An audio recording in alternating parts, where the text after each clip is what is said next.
너 어린 때 나랑 결혼한다고 조르던 애 맞지? 네? 그게 무슨 말이에요? 8살 차고지 구석에서 울고 있던 오빠에게 박하사탕 하나를 건네며 결혼하자고 졸랐습니다. 그때 웃으며 고개를 끄덕이던 회장님의 아들은 어느 날 갑자기 사라졌습니다. 그리고 17년 후 대표 수행비서 면접장에 그 오빠가 회사 대표로 앉아 있었습니다. 심장이 미친 듯이 요동치기 시작했죠. 이 면접 정말 우연일까요? 두 사람 사이에 무슨 일이 있던 걸까요? 사연 시작 전 구독과 좋아요를 눌러주신 후 지금 어느 곳에서 듣고 계신지 댓글로 알려주세요. 그곳에 건강과 행운이 깃들 수 있도록 반가운 마음 전해드리겠습니다. 서울 4대 대기업 청년의 면접장 앞 복도는 겨울처럼 차가웠습니다. 28살 선아는 자기소개서를 되뇌이며 연습을 하고 있었어요. 제발, 이번엔 꼭 붙어야 하는데. 선아는 작게 중얼거렸습니다. 목소리가 떨렸어요. 이번이 30번째 면접이었죠. 지난밤 병원비 고지서를 보며 잠 못 이뤘던 기억이 선명했습니다. 352만 원. 그 숫자가 눈앞에 아른거렸어요. 다음 지원자 김선아 씨 들어오세요. 안내 직원의 차가운 목소리가 들렸습니다. 선아는 깊게 숨을 들이마셨어요. 떨리는 손으로 문을 밀었습니다. 긴 테이블 너머로 3명의 면접관이 앉아 있었죠. 왼쪽 2명은 중년의 남자들이었습니다. 그런데 가운데 앉은 사람은 선아의 눈동자가 크게 흔들렸어요. 최우진. 17년 전 그 어린 도련님이었습니다. 차고지에서 만나 박하사탕을 받았던 그 소년. 이제 그는 완벽한 정장을 입은 젊은 대표가 되어 있었죠. 날카로운 눈매, 차가운 미소. 예전과는 너무나 달랐어요. 김선아 씨, 맞죠?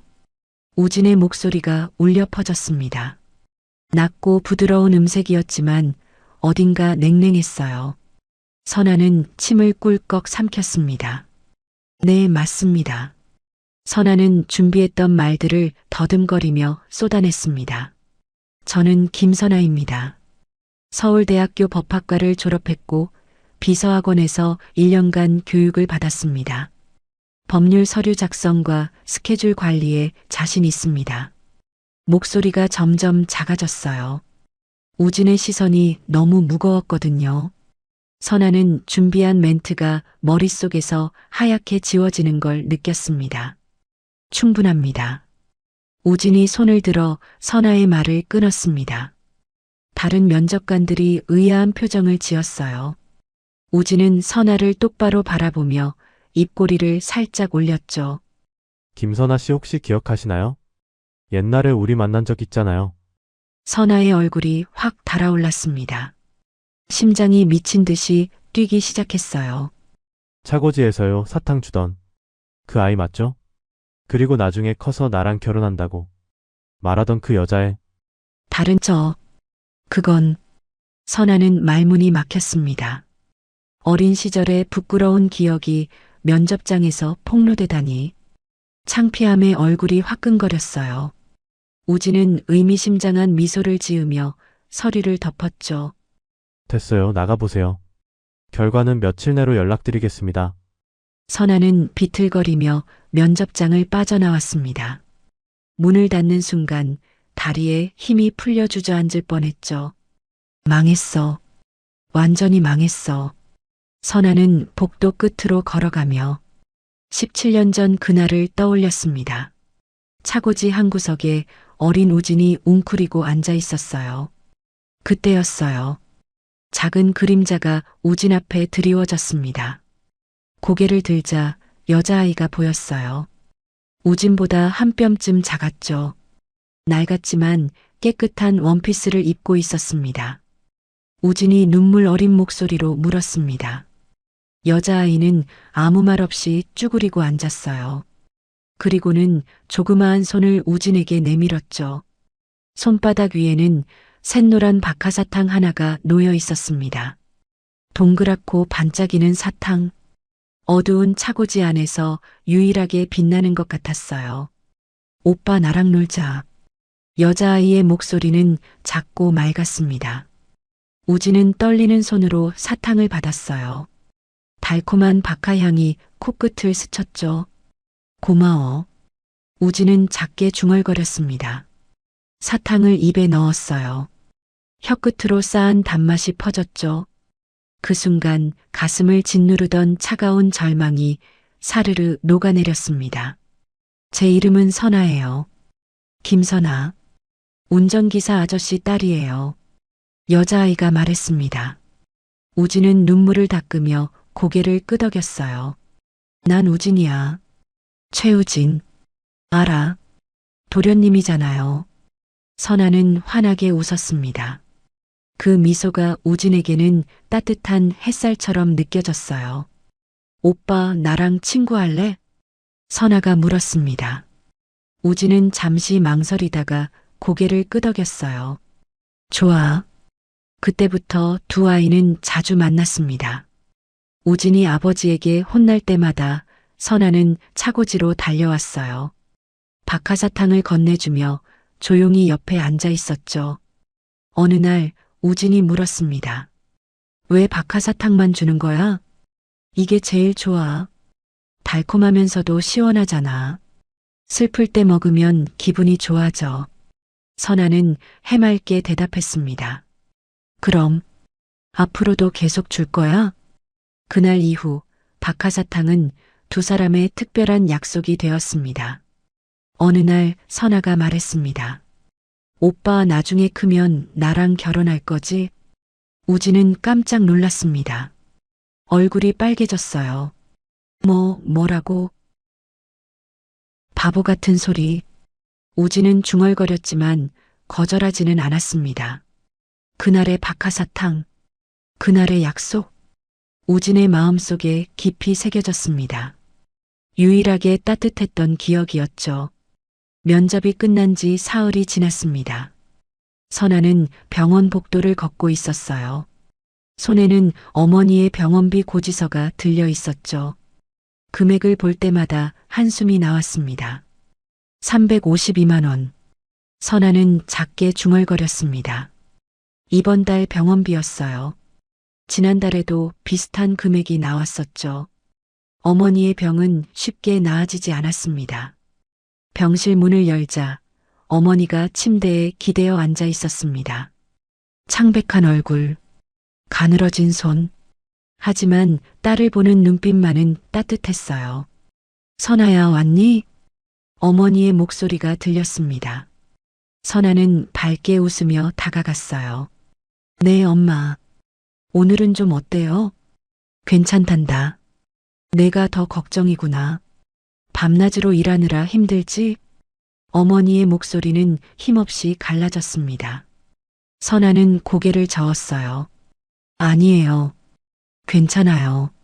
엄마만 빨리 나으면 돼요. 선아는 애써 밝게 웃었습니다. 하지만 마음속은 무거웠어요. 아르바이트만으로는 병원비를 감당할 수 없었죠. 편의점, 패스트푸드점, 주말에는 전단지 돌리기까지. 잠은 하루에 4시간도 채 못 잤습니다. 면접은 어땠어?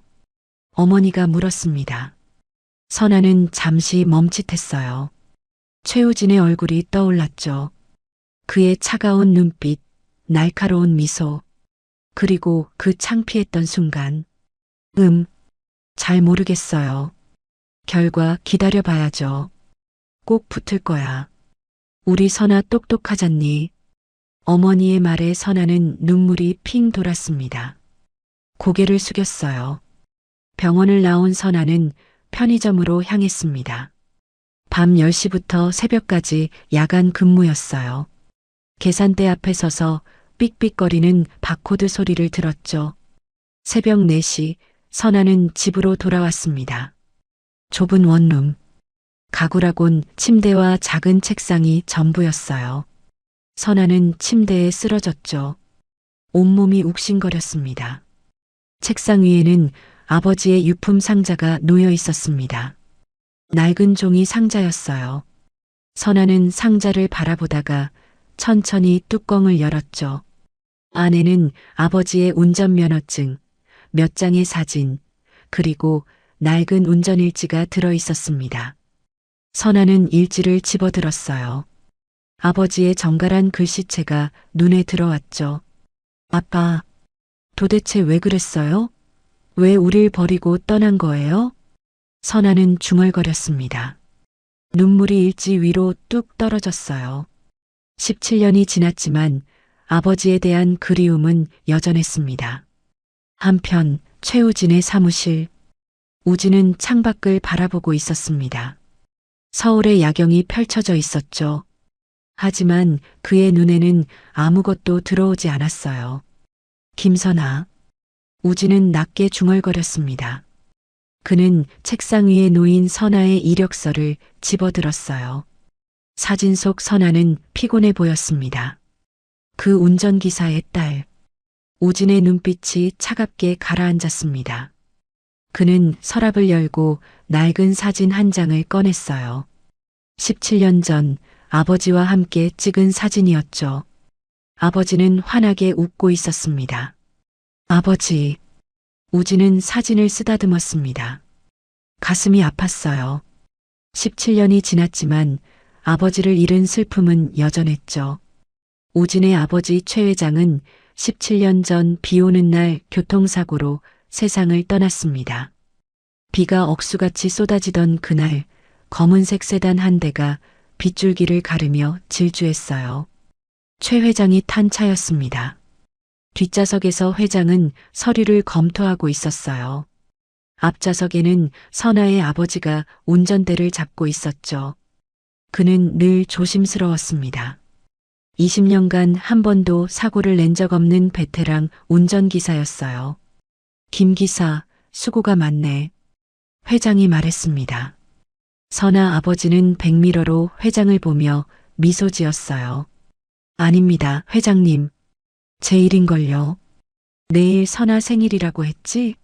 일찍 마치고 집에 가게. 감사합니다, 회장님. 선아 아버지의 얼굴에 환한 미소가 번졌습니다. 딸아이 선아의 얼굴이 떠올랐어요. 내일이면 10살. 벌써 그렇게 컸구나. 생일 케이크를 사줘야겠다고 생각했죠. 휴게소에 잠깐 들렀다 갈까요, 회장님?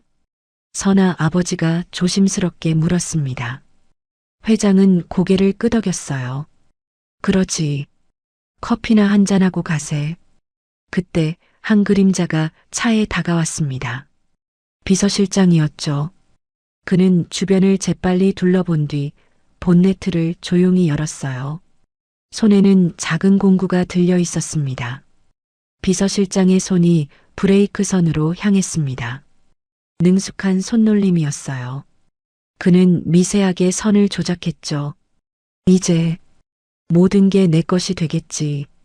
회사도 재산도 모든 것이. 비서실장은 중얼거렸습니다. 그는 본네트를 닫고 유유히 사라졌어요. 모든 것은 순식간에 벌어졌죠. 아무도 몰랐습니다. 30분 후 차는 다시 고속도로를 달렸습니다. 빗길은 미끄러웠어요. 회장은 뒷좌석에서 눈을 붙이고 있었죠. 선아 아버지는 신중하게 운전대를 잡았습니다. 조심해서 가세, 김 기사.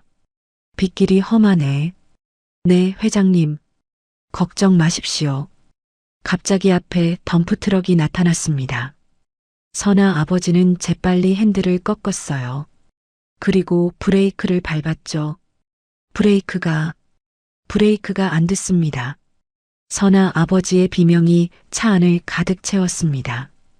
회장은 벌떡 일어났어요. 눈이 휘둥그레졌죠. 차는 미친 듯이 가속했습니다. 뭐라고? 브레이크가. 회장님, 꽉 잡으세요.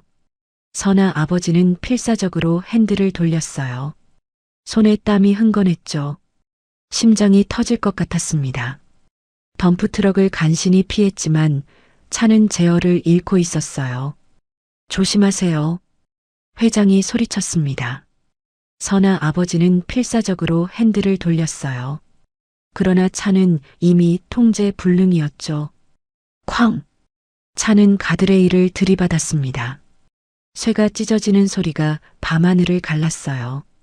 차체가 공중으로 붕 떴습니다. 한 바퀴, 두 바퀴 구르며 아스팔트 바닥에 내동댕이 쳐졌죠. 그날 밤 우진은 타오르는 가슴을 진정시키지 못한 채 본가를 찾았습니다.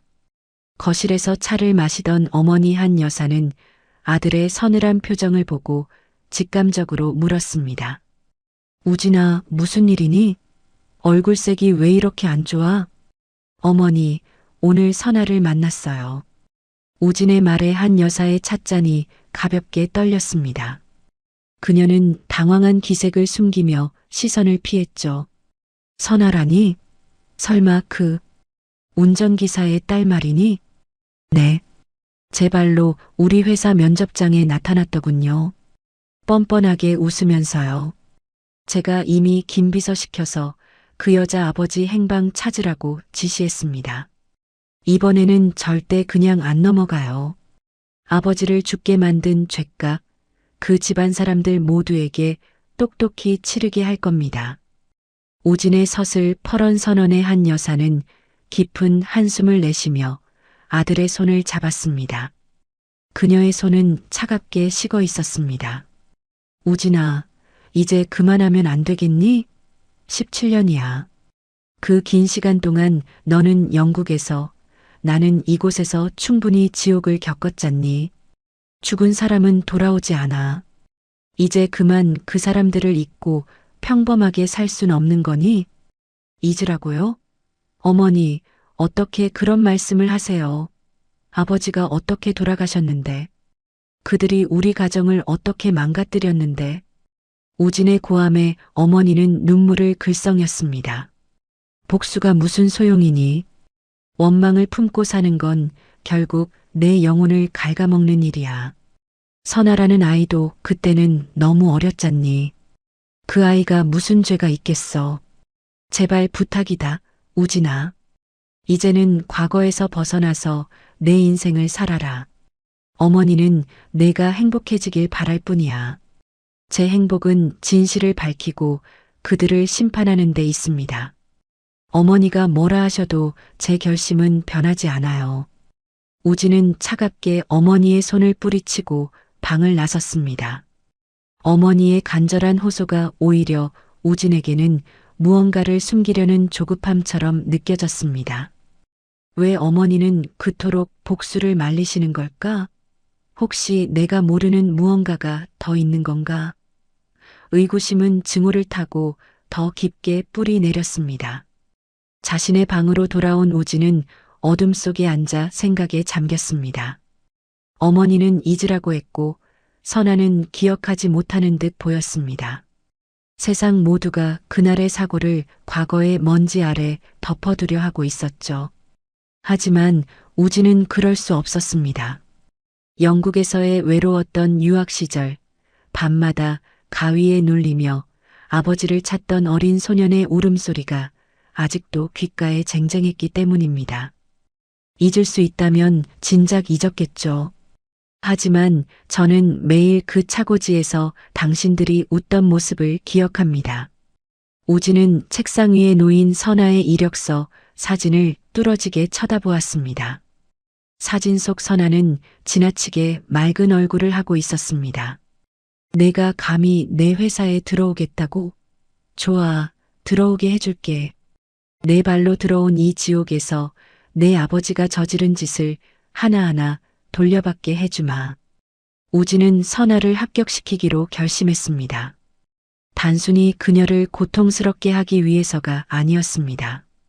그녀를 곁에 두고 감시하며 꼭꼭 숨어버린 그녀의 아버지를 밖으로 끌어낼 미끼로 삼을 작정이었죠.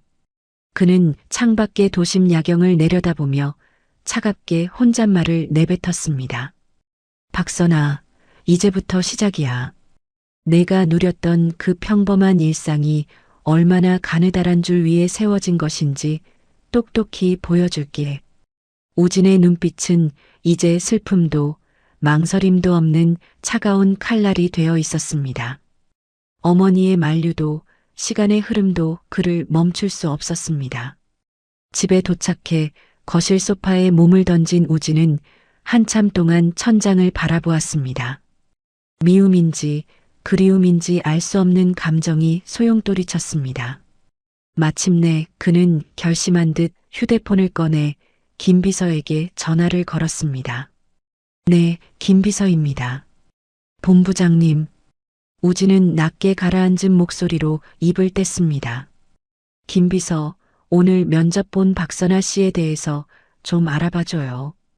거창한 건 아니고 졸업 후에 어떻게 지냈는지, 가족 관계는 지금 어떻게 되는지 최대한 조용히 조사해봐요. 잠시 침묵하던 우진이 창밖으로 시선을 던지며 덧붙였습니다. 그리고 그분 아버지 말이야. 우리 집 운전기사였던 박 기사님. 지금 어디서 뭘 하고 계시는지 행방을 좀 찾아봐줬으면 해. 살아는 계신 건지 아니면 어디 편찮으신 건지. 찾게 되면 나한테 제일 먼저 보고하고 조심스럽게 진행해줬으면 좋겠어. 전화를 끄는 우진의 눈에 복잡한 심경이 스쳤습니다. 그는 여전히 믿고 싶지 않았습니다. 자신에게 자전거 타는 법을 가르쳐주던 다정한 아저씨가 자신과 사탕을 나눠 먹던 선아의 아버지가 정말 그런 일을 저질렀을 리 없다고 생각하고 싶었죠. 하지만 세상의 모든 증거는 그분을 가리키고 있었습니다. 우진은 서랍 깊숙이 넣어두었던 낡은 사진 한 장을 꺼냈습니다. 어린 우진과 선아가 활짝 웃고 있는 사진이었죠. 선아야, 내가 왜 우리 회사에 온 건지 모르겠다. 정말 아무것도 몰라서 온 거니 아니면. 우진은 말을 끝맺지 못한 채 사진을 엎어놓았습니다. 오해와 진실 사이에서 길을 잃은 그의 밤이 깊어만 갔습니다. 낡고 좁은 병원 복도, 선아는 창백한 얼굴로 병실 앞 복도에 서 있었습니다. 간호사가 건네준 미납 진료비 청구서가 손안에서 구겨졌죠. 그때 주머니 속에서 진동이 울렸습니다. 모르는 번호였죠. 선아는 마른 침을 삼키며 전화를 받았습니다. 여보세요? 재성그룹 인사팀입니다. 박선아 씨, 대표이사 수행비서 직군에 최종 합격하셨습니다. 내일 오전 8시까지 본사로 출근 가능하십니까? 그 소리를 듣는 순간 선아는 심장이 바닥까지 떨어졌다가 다시 솟구치는 기분을 느꼈습니다. 재성그룹이라는 이름이 주는 두려움보다 먼저 밀려온 것은 지독한 안도감이었죠. 이제 엄마의 밀린 병원비를 낼 수 있다는, 오늘 밤은 쫓겨날 걱정 없이 눈을 붙일 수 있다는 생각에 눈시울이 뜨거워졌습니다. 네, 가능합니다. 정말 감사합니다. 정말로요. 전화를 끄는 선아는 벽에 기대어 참았던 숨을 내뱉었습니다. 불편하더라도 당장의 생계를 해결해줄 유일한 동아줄이었으니까요. 선아는 매일 아침 7시 아무도 출근하지 않은 적막한 복도를 지나 사무실에 불을 밝혔습니다. 구두 소리조차 죽여야 할 것 같은 압박감 속에서 우진의 수행비서로 일하기 시작한 지도 벌써 몇 주가 흘렀지만 두 사람 사이의 거리는 17년 전의 그 먼 길보다 더 멀게만 느껴졌습니다. 선아는 책상 위에 놓인 우진의 스케줄러를 확인하고 초 단위로 쪼개진 일정들을 정리했습니다. 산더미처럼 쌓인 서류들을 분류하고 그가 마실 커피의 온도를 정확히 65도에 맞추는 것이 그녀의 고된 일과였죠. 우진은 선아를 철저히 투명인간 취급하거나 혹은 아주 서늘한 눈빛으로만 대했습니다.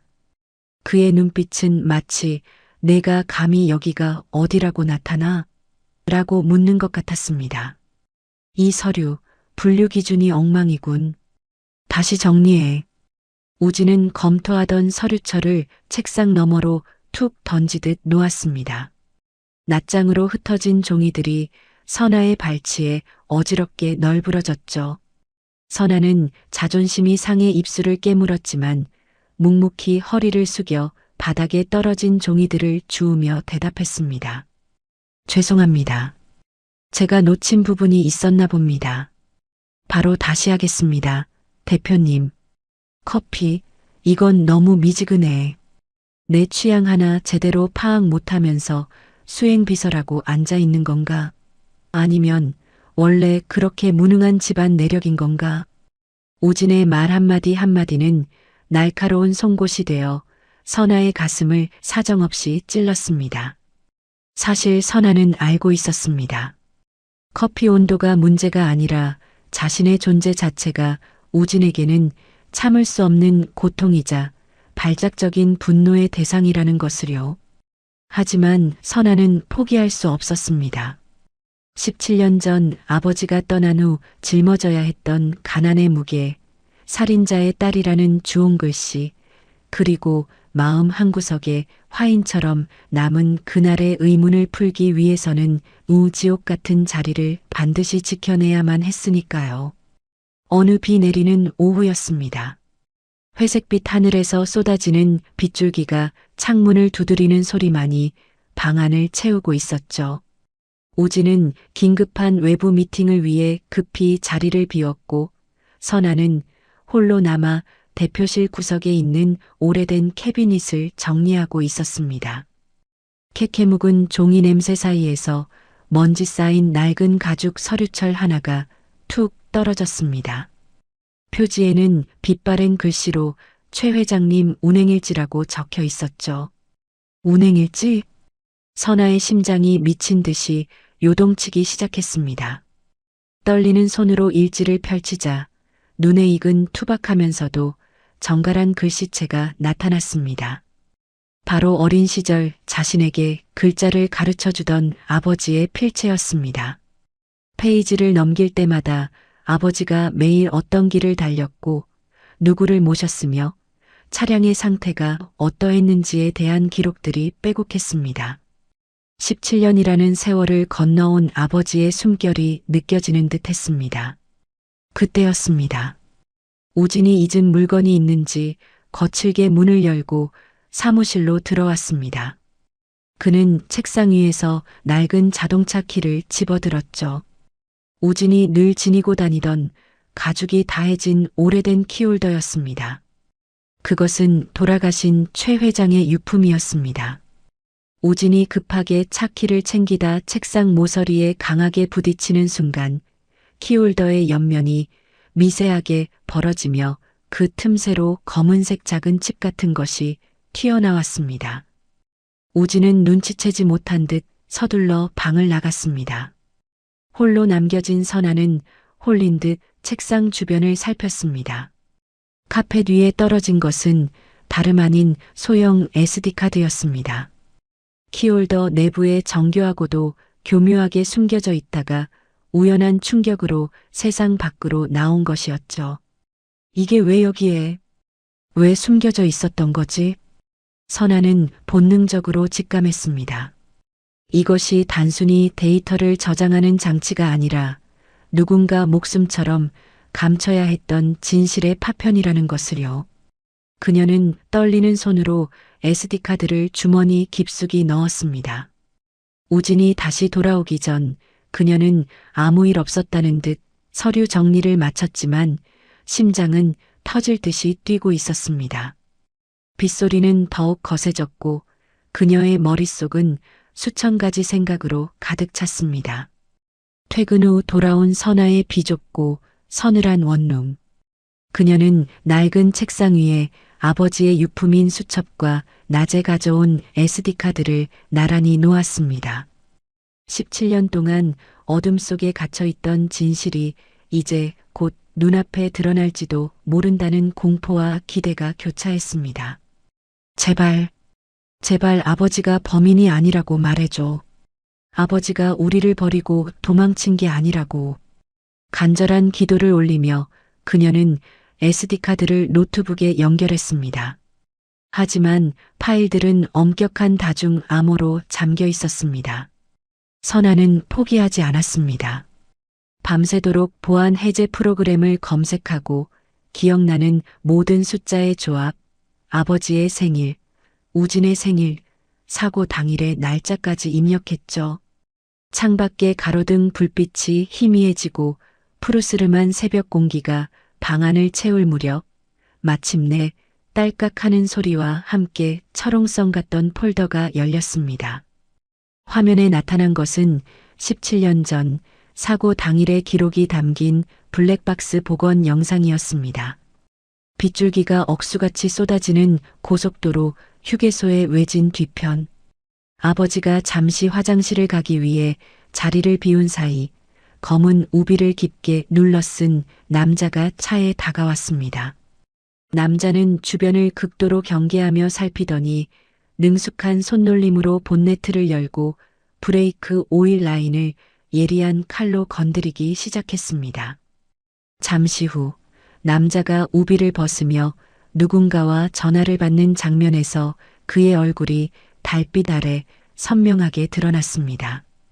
그는 다름 아닌 지금까지 우진의 곁에서 인자한 미소를 지으며 충복 노릇을 해온 비서실장이었습니다. 우진이 삼촌이라 부르며 유일하게 가족처럼 의지했던 바로 그 사람이었습니다. 아니야. 이럴 수가. 어떻게 인간이 이럴 수 있어. 선아는 입을 틀어막고 바닥에 주저앉았습니다. 영상 속 비서실장은 소름 끼치는 서늘한 미소를 지으며 현장을 유유히 떠났고 잠시 후 아무것도 모르는 선아의 아버지가 빗속을 뚫고 돌아와 운전석에 올랐습니다. 아버지는 살인자가 아니었습니다. 그는 친구이자 주군이었던 회장을 죽이려 한 것이 아니라 누군가의 치밀하고 잔혹한 계획에 이용당하고 버려진 가장 처절한 희생양이었을 뿐이었죠. 선아는 아버지의 운전일지를 다시 펼쳐들었습니다. 사고 당일의 마지막 기록. 휴게소 정차. 비가 너무 많이 옴. 회장님 피곤해 보이심. 브레이크 담력이 평소보다 조금 깊게 들어가는 느낌이 들. 도착 후 정밀 점검 필요. 라고 적힌 짧은 메모. 영상 속의 타임라인과 일지의 기록은 소름 끼치도록 완벽하게 일치했습니다.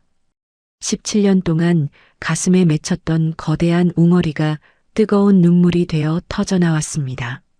아버지는 마지막 순간까지도 자신의 직무를 다하려 노력했던 정직한 운전사였습니다. 다음 날 아침 선아는 밤새 퉁퉁 부은 눈을 찬물로 씻어내고 우진의 사무실 문을 두드렸습니다. 우진은 평소처럼 미간을 찌푸린 채 차가운 표정으로 그녀를 바라보았죠. 선아는 대답 대신 품 안에서 노트북과 낡은 운전일지를 꺼내 그의 넓은 책상 위에 올렸습니다. 그녀의 손은 떨리고 있었지만 눈빛만은 그 어느 때보다 형형하게 빛나고 있었습니다. 대표님, 이걸 보셔야 합니다. 제가 드리는 마지막 보고이자 17년 전 아버지가 전하지 못한 진실입니다. 우진은 귀찮다는 듯 미간을 찌푸리며 영상을 재생했습니다. 화면이 시작되고 거친 빗소리와 함께 비서실장의 얼굴이 클로즈업 되자 우진의 표정은 순식간에 경악과 공포로 물들었습니다.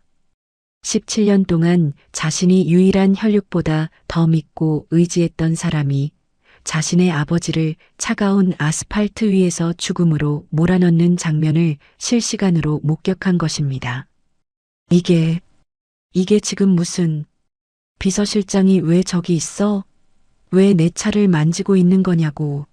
왜? 우진의 목소리가 짐승의 울음소리처럼 갈라지며 집무실을 울렸습니다. 그는 믿을 수 없다는 듯 영상을 몇 번이고 되감고 다시 확인했습니다. 하지만 픽셀 사이로 드러나는 진실은 변하지 않았습니다. 17년 전의 살인마는 선아의 아버지가 아니었습니다.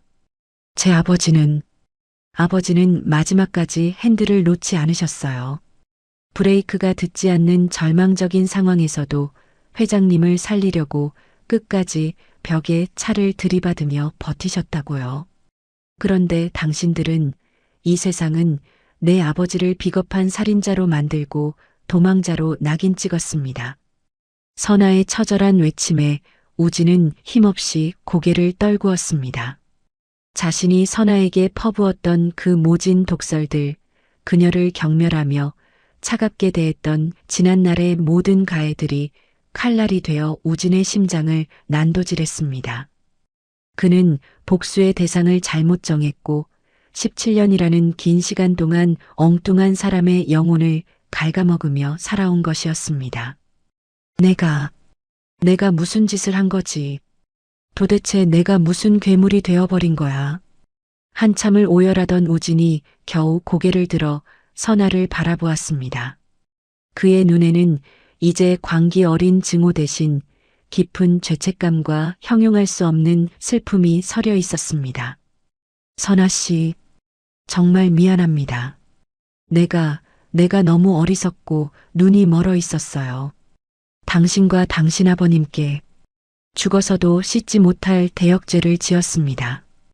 우진은 무너져 내리는 몸을 가누지 못하고 선아의 앞에 무릎을 꿇으려 했습니다. 선아는 그런 우진의 어깨를 강하게 잡아 일으켰죠. 그녀의 눈에도 눈물이 고여 있었지만 이제 그녀는 더 이상 피해자의 딸이 아니었습니다. 사과는 나중에 하세요, 대표님. 지금 우리가 무너져 있을 시간이 없습니다. 우리 아버지를 살인자로 만들고 당신의 아버지를 죽게 만들고도 지금 이 순간까지 당신 옆에서 웃고 있는 거 괴물. 그 사람을 법의 심판대에 세우기 전까지 저는 당신을 용서할 수 없습니다. 이제 진짜 복수를 시작해야죠. 우진은 선아의 단호한 눈빛을 보며 주먹을 꽉 쥐었습니다. 두 사람의 17년은 서로를 향한 칼날이었지만 이제 그 칼날은 진실이라는 이름으로 합쳐져 거대한 악을 향해 겨누어지기 시작했습니다. 대표실의 공기는 여전히 차가웠지만 그 차가움은 이제 분노가 아닌 정의를 향한 서늘한 결의로 변해 있었습니다. 두 사람이 비서실장의 추악한 악행을 세상에 밝히기 위해 흩어진 증거 조각들을 모으기 시작한 지 며칠이 지난 밤이었습니다. 적막한 사무실 안 서류를 검토하던 선아의 휴대폰이 정적을 깨고 요란하게 울렸습니다. 발신인은 어머니가 계신 요양병원이었습니다. 불길한 예감이 엄습하며 선아의 손끝이 떨려왔습니다. 여보세요? 네, 박선아입니다. 박선아 씨 보호자분 되시죠? 어머니께서 갑자기 급성호흡 곤란이 오셔서 지금 인근 대학병원 응급실로 이송 중입니다. 상태가 많이 위독하세요. 마음의 준비를 하시고 최대한 서두르셔야겠습니다. 수화기 넘어 간호사의 다급한 목소리에 선아의 얼굴에서 순식간에 핏기가 가셨습니다. 손에 들고 있던 펜이 힘없이 바닥으로 떨어져 구르며 둔탁한 소리를 냈죠. 평생 아버지를 잃은 슬픔과 세상의 모진 손가락질을 온몸으로 견뎌내며 서서히 병들어온 어머니였습니다. 선아에게 어머니는 세상에 남은 마지막 뿌리이자 존재의 이유였습니다. 어머니, 안 돼, 제발. 아직 진실도 못 들으셨는데. 선아가 넋이 나간 듯 비틀거리며 짐을 챙기자 옆에서 자료를 정리하던 우진이 곧바로 자리에서 일어났습니다.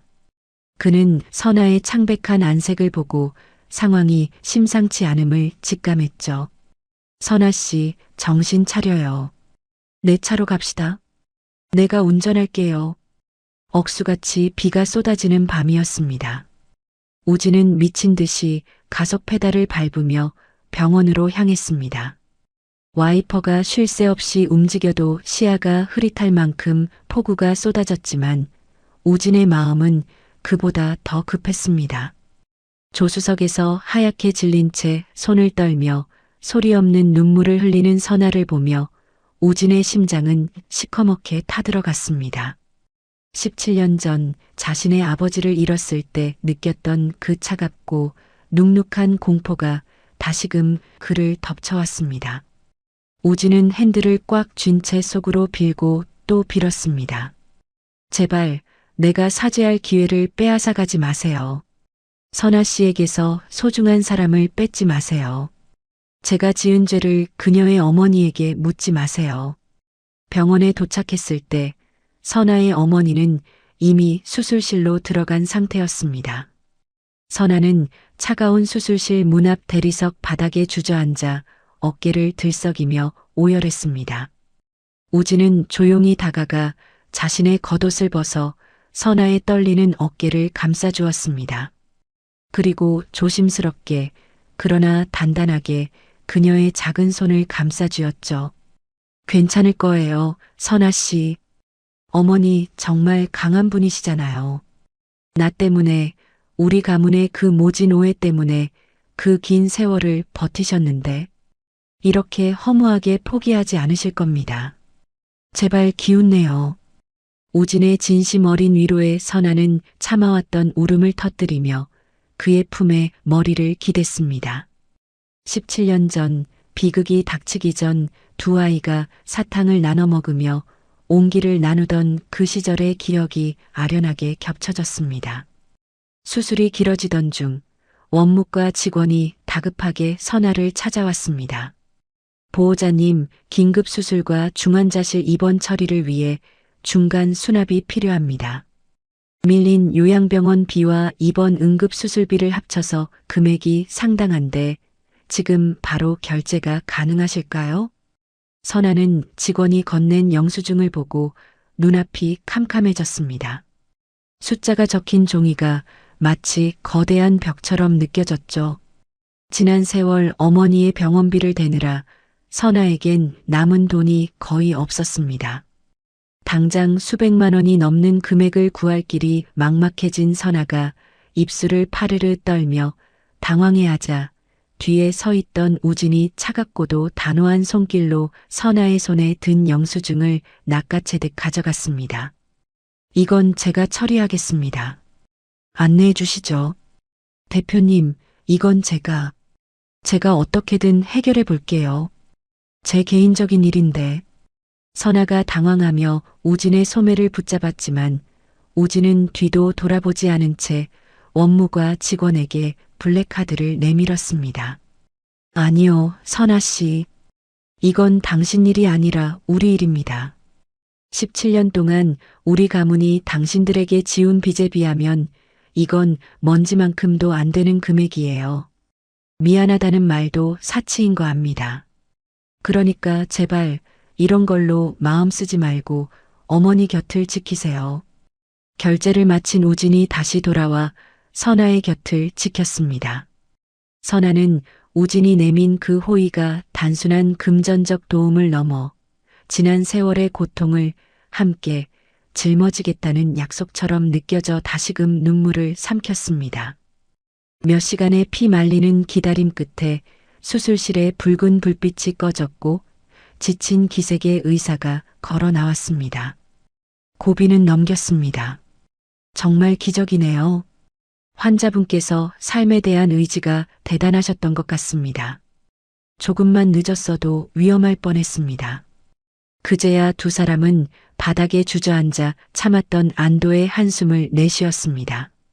병실로 옮겨져 평온하게 잠든 선아의 어머니를 바라보며 우진은 속으로 굳게 다짐했습니다. 이 가냘픈 여인과 선아가 잃어버린 17년의 명예, 그리고 짓밟힌 행복을 반드시 제자리로 돌려놓겠다고 말이죠. 병실 밖 어두운 복도로 나온 우진은 곧바로 김 비서에게 전화를 걸었습니다. 그의 눈빛은 이제 슬픔을 지워내고 포식자의 그것처럼 날카롭고 단호하게 빛나고 있었습니다. 김 비서, 모든 준비는 끝났겠지? 내일 오전 9시 비서실장을 포함한 이사회 전원을 소집해. 17년 동안 우리 집안을 좀먹고 남의 인생을 파괴한 그 쓰레기들을 치울 시간이야.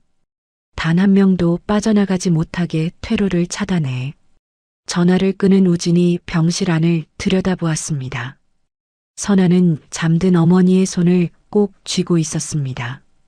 우진은 조용히 문을 열고 들어가 선아의 곁에 앉아 그녀의 손 위로 자신의 손을 겹쳤습니다. 비극으로 꼬여버린 잔인한 인연이었지만 진실의 빛과 진심 어린 참회가 두 사람을 다시 하나로 묶어주고 있었습니다. 차가운 병원의 공기 속에서도 두 사람의 체온만은 따뜻하게 서로를 지탱하고 있었죠. 내일 아침 해가 뜨면 17년이라는 길고 긴 어둠의 터널 끝에서 드디어 눈부신 진실의 햇살이 비칠 것이었습니다. 선아 씨, 조금만 더 힘내요. 이제 거의 다 왔으니까요. 우진의 낮은 목소리가 선아의 귓가에 머물렀고 두 사람의 굳은 결의는 깊어가는 밤을 뚫고 내일의 심판을 향해 달려가고 있었습니다. 비서실장의 범행이 담긴 SD카드와 선아 아버지의 낡은 운전일지라는 결정적인 단서를 손에 쥔 우진과 선아는 멈추지 않았습니다. 비서실장의 악행은 단지 17년 전에 그 비극적인 사고에만 머물러 있지 않았거든요. 두 사람은 김 비서의 도움을 받아 비서실장의 개인 금고와 은밀하게 관리되던 차명 계좌를 추적하기 시작했습니다. 그리고 그 과정에서 단순한 비리를 넘어선 더욱 거대하고 끔찍한 음모의 실체와 마주하게 되었습니다. 조사 결과 비서실장 김 실장의 단독 범행이 아니었습니다. 그 배후에는 우진의 큰아버지이자 당시 재성그룹의 후계 구도에서 밀려나 앙심을 품고 있던 최 명예회장이 버티고 있었죠. 최 명예회장은 그룹의 경영권을 찬탈하기 위해 충직했던 김 실장을 매수했고 그에게 우진의 아버지를 제거하라는 잔혹한 지시를 내렸던 것입니다. 김 실장은 사고 직후 선아의 아버지에게 모든 죄를 뒤집어 씌우는 대가로 당시 수사관들과 감식반원들을 거액의 돈으로 매수했습니다. 그리고 그 자금을 마련하기 위해 지난 17년간 회사의 공금을 수십억 원이나 횡령하며 재성그룹의 혈세를 빨아먹고 있었던 것이죠. 이 사람들이 어떻게 우리 가족 곁에서 이렇게 오랫동안 웃고 있을 수 있었을까요? 큰아버지는 매년 아버지의 제사 때마다 누구보다 슬프게 우셨는데 그게 다 연기였다니. 우진은 서류 더미를 넘기며 허탈한 헛웃음을 터뜨렸습니다. 자신이 삼촌이라 부르며 의지했던 비서실장과 유일한 어른으로 존경했던 큰아버지가 공모해 아버지를 죽였다는 사실이 송곳처럼 그의 심장을 후벼 팠습니다. 선아는 우진의 하얗게 질린 손을 가만히 감싸쥐었습니다. 이제 그 추악한 연극을 끝낼 시간이에요, 대표님. 우리가 준비한 이 기록들이 세상에 나가는 순간 그들이 쓴 인자한 가면은 처참하게 벗겨질 거예요.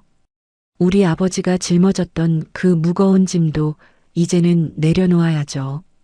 다음 날 아침 재성그룹 로비는 미리 정보를 입수한 취재진으로 인산인해를 이뤘습니다.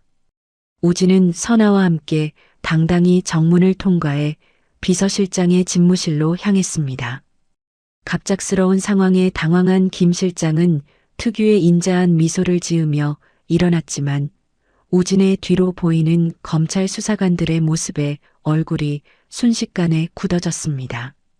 우진아, 이게 다 무슨 소란이니? 기사들이 왜 저렇게 몰려와 있는 게야? 무슨 오해라도 생긴 모양이구나.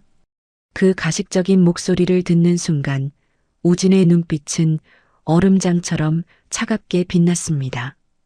우진은 대답 대신 책상 위에 태블릿 PC를 올려놓았습니다.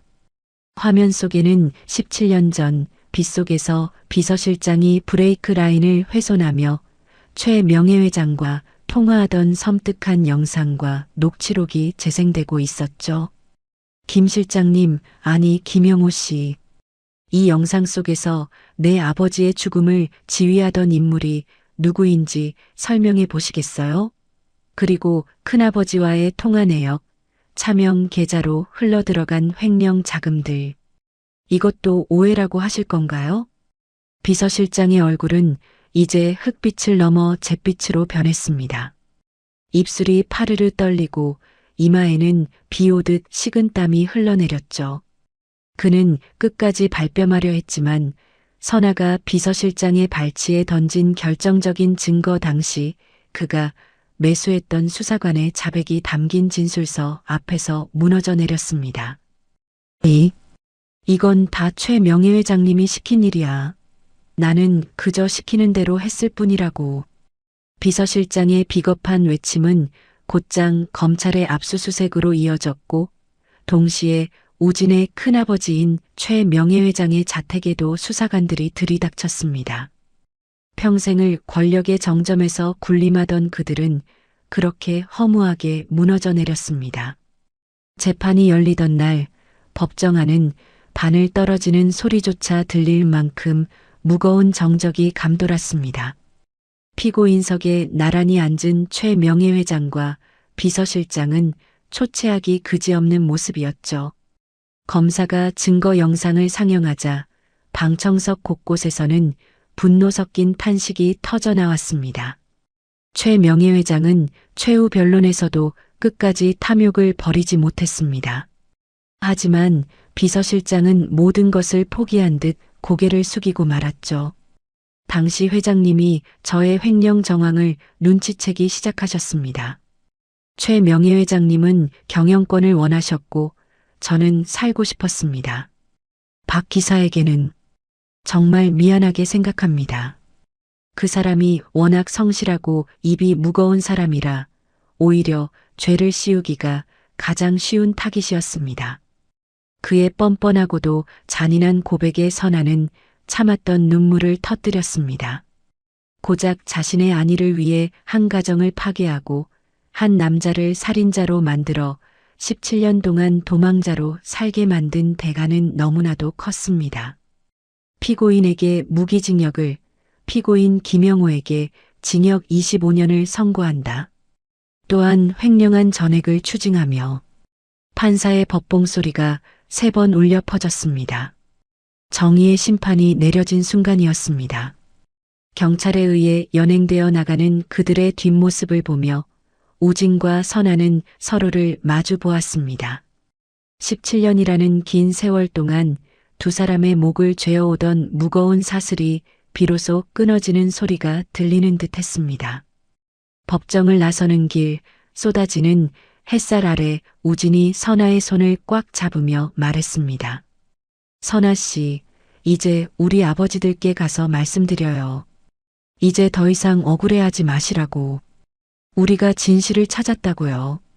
선아는 눈물을 닦으며 환하게 미소 지었습니다.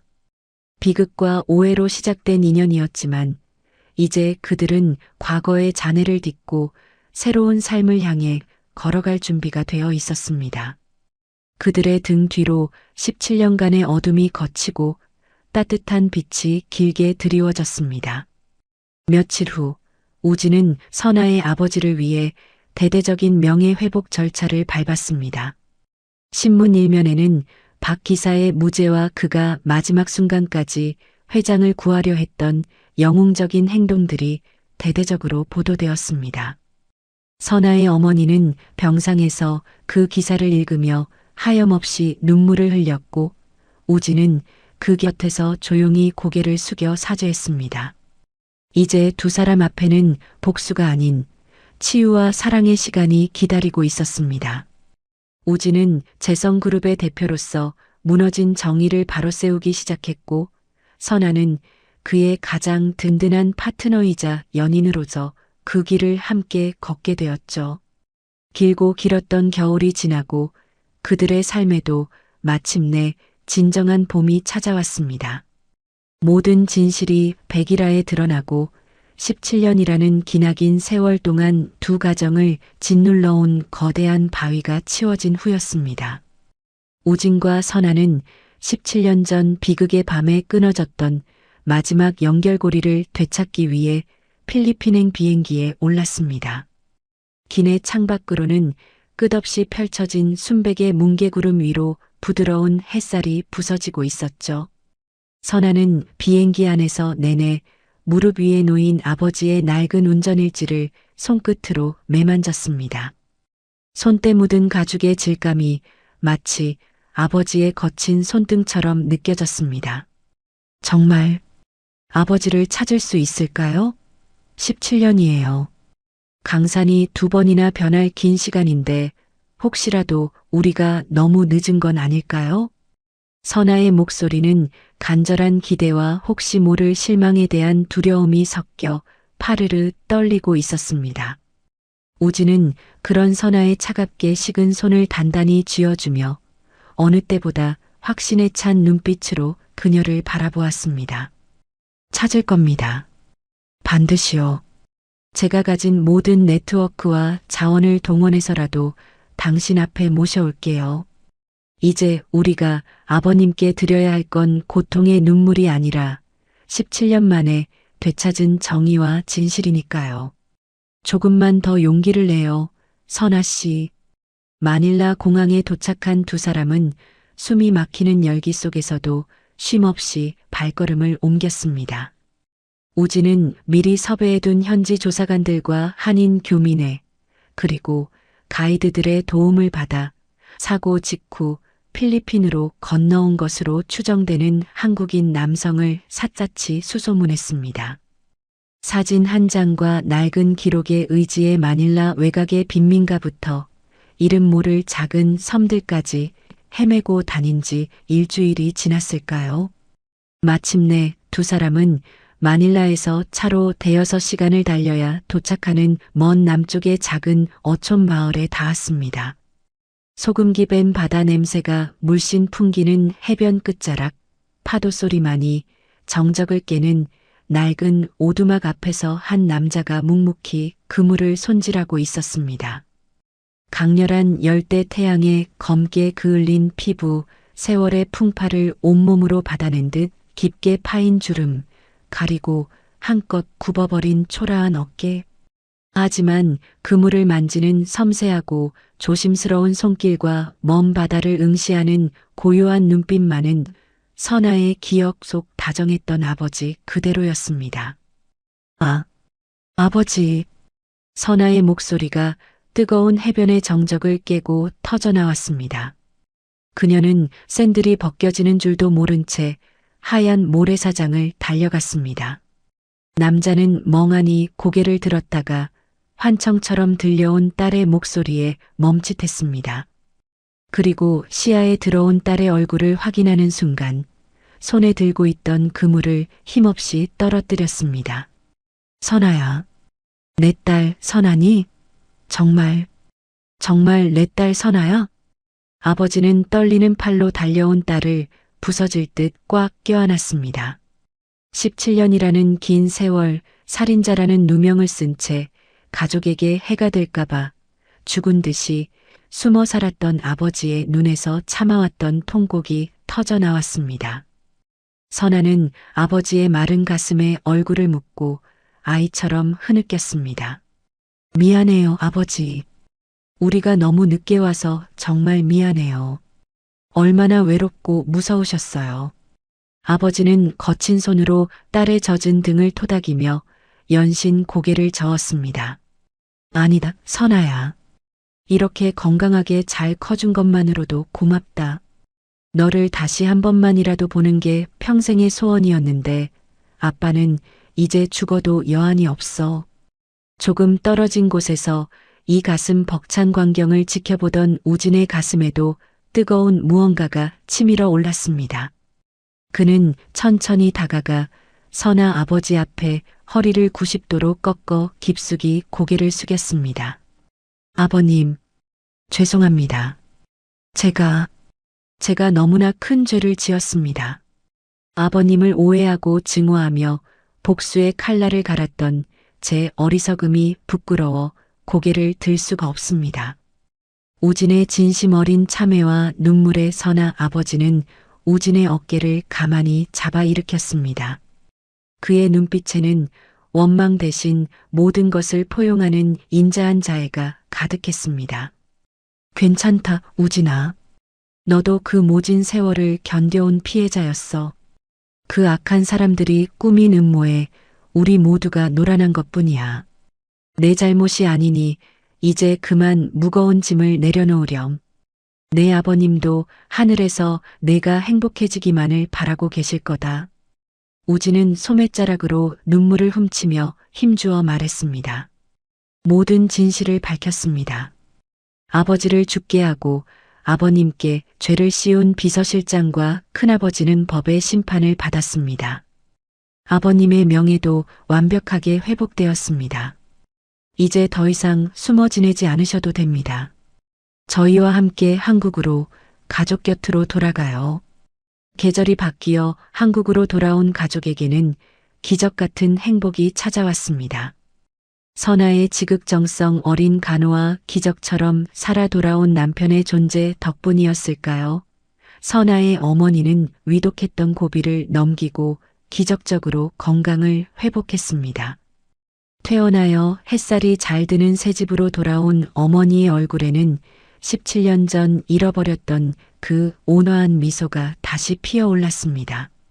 선아야, 정말 꿈만 같구나.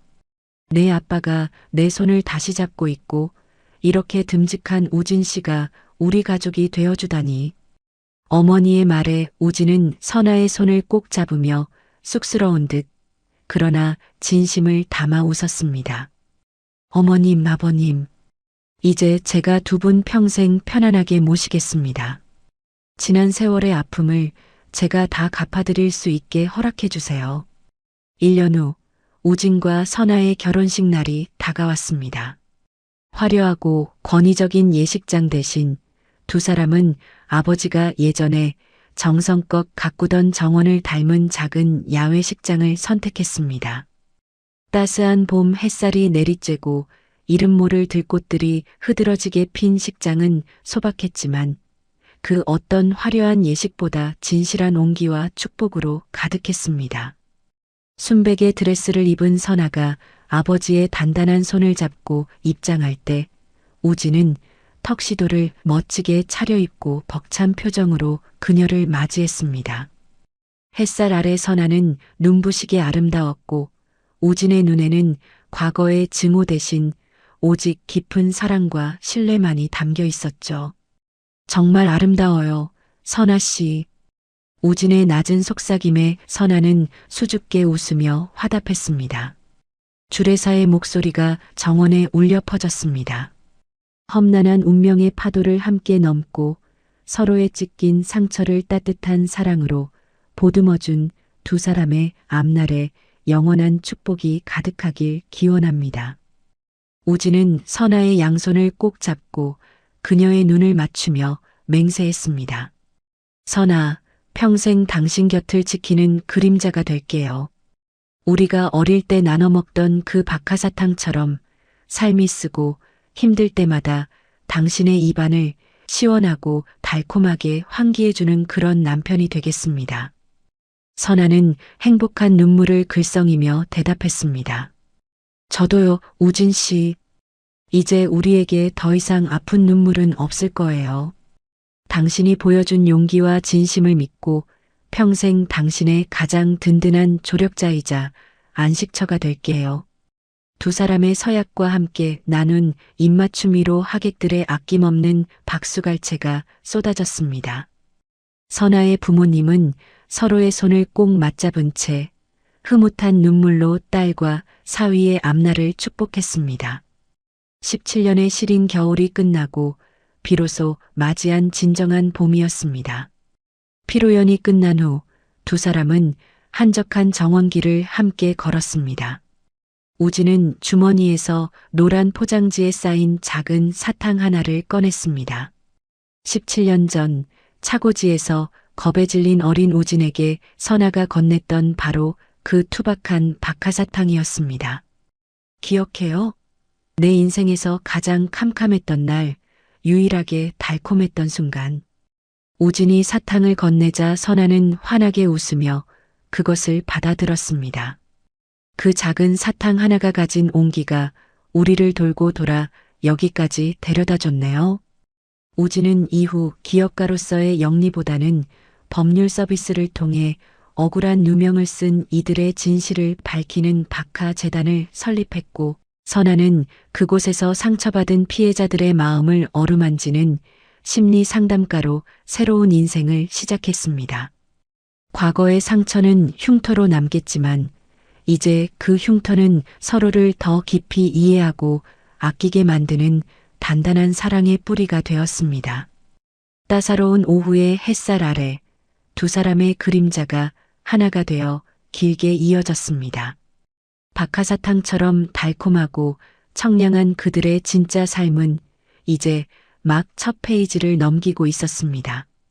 그들의 뒷모습 위로 흩날리는 꽃잎들은 마치 하늘에서 보내는 축복의 인사와도 같았습니다. 시청해주셔서 감사합니다. 구독 부탁드려요. 다음 사연으로 또 찾아뵙겠습니다.